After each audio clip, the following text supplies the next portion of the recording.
l'étranglement de l'Algérie est là. Il est là. Éviter, la nation algérienne doit premièrement se prononcer sur plusieurs points. Pour nous, les plus importants sont un, dire au roi de France et de ses colonies africaines, le président Emmanuel Macron, foutez le compte de notre pays.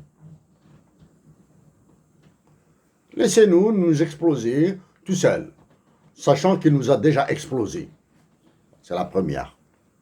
Deuxièmement, il est temps de renouveler l'état-major de l'armée en intégrant des colonels, franchement, diplômés de l'Académie de Cherchel, diplômés de l'École supérieure de la logistique de Harrach, diplômés de l'école de géodésique d'Oran, quelque chose comme ça là, hein, de l'INITA, etc. Des colonels, nous disons bien des colonels. Et les généraux grabataires là doivent rentrer chez eux. Jusqu'à maintenant, nous sommes très, très, très modérés dans nos mots. Ça, c'est le côté patriotique. Côté anthropologique maintenant. La question de la majorité est devenue une bombe à neutrons en Algérie. Parce que c'est depuis 2014 que nous le disons, c'est depuis 2080 que ce problème s'est posé, depuis 1948, bien avant. Les anglo-saxons vont nous bousiller avec cette question. Et celui qui l'alimentera le plus, qui soufflera le plus, c'est le roi de France, Emmanuel Macron, qui vient de le faire avec les Peuls au Mali. Avez-vous remarqué son silence sur la violation des droits de l'homme en Algérie? Non. Allons-y vers la majorité de l'Algérie. La majorité des Telgis, des Auressiens, de l'Ouest algérien. Oubliez la Kabylie, là. Oubliez la Kabylie. La majorité du Mzab. L'autre élément. Maintenant, ce n'est plus une suggestion ou bien une proposition, ce sera les trois à la fois, un argument d'autorité, une pensée magique et une pensée unique. À la fois, les trois à la fois. Les Algériens salariés doivent exiger la baisse des salaires et des pensions de retraite. Ça, hein? Ils doivent exiger la baisse des salaires et des pensions de retraite et en parallèle demander une réduction du travail, du temps de travail pour pouvoir le partager avec les autres, avec les sans-emploi. Il est difficile pour les Algériens en résidant, bon peut-être parce que ils veulent rester dans le... peut-être apprécié par l'opinion publique, cette histoire d'allocation chômage, histoire d'allocation pour les personnes qui n'ont jamais travaillé, parce qu'une personne qui n'a jamais travaillé n'est pas chômeur, hein, est une catastrophe. La baisse des...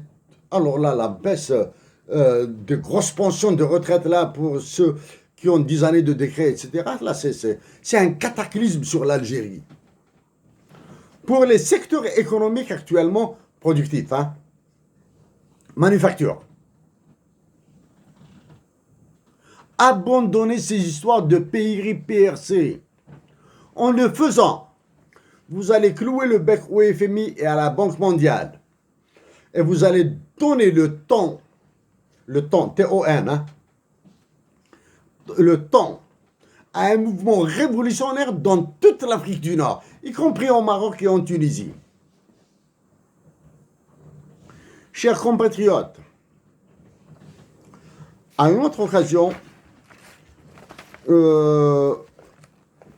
dans un espace public, nous allons aborder, dans la décontraction, hein, des éléments qui apparaissent futiles, mais qui ont un impact immense, tant en relations internationales qu'en économie internationale que sur le développement national.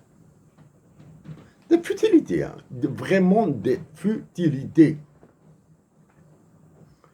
Comme une futilité, par exemple, comme l'ouverture de la frontière de l'Algérie avec la Tunisie, que nous accueillons à bras ouverts. Nous sommes très heureux pour l'ouverture de la frontière entre l'Algérie et la Tunisie. Et nous le serons encore plus avec l'ouverture entre la frontière entre l'Algérie et le Maroc.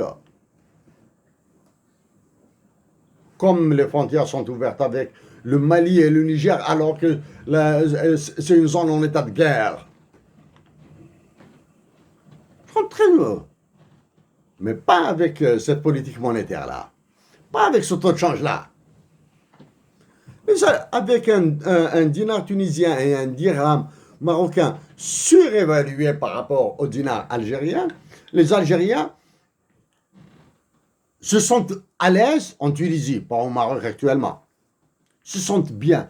Et pourtant, la valeur de leur monnaie est de loin inférieure à celle du dinar tunisien. Ils se sentent bien. Que dire si les deux monnaies sont sensiblement égales? Les Algériens seraient heureux. Bah, il y aura toujours des perdants. Chers compatriotes, l'éducation en Algérie, la santé en Algérie, et criez avec moi, ou bien dites-le gentiment avec moi, au chef d'état-major et aux généraux de l'état-major, arrêtez de bousiller le pays. Arrêtez d'utiliser les réserves internationales de l'Algérie pour l'achat d'un armement qui ne servira absolument à rien, sauf au suicide. Vous allez faire la guerre au Maroc, vous allez faire la guerre au Mali et au Niger, vous allez faire la guerre à la Tunisie et à la Libye. Allez-vous faire la guerre à l'Italie ou à la France ou à l'Espagne? Ah, une calamité. C'est là où réapparaissent les valeurs patriotiques. C'est là où l'histoire de l'Algérie, l'histoire de notre patrie, doit encore ruisseler dans nos veines, dans nos pensées, dans nos mots, dans nos rêves. Merci, chers compatriotes d'Algérie.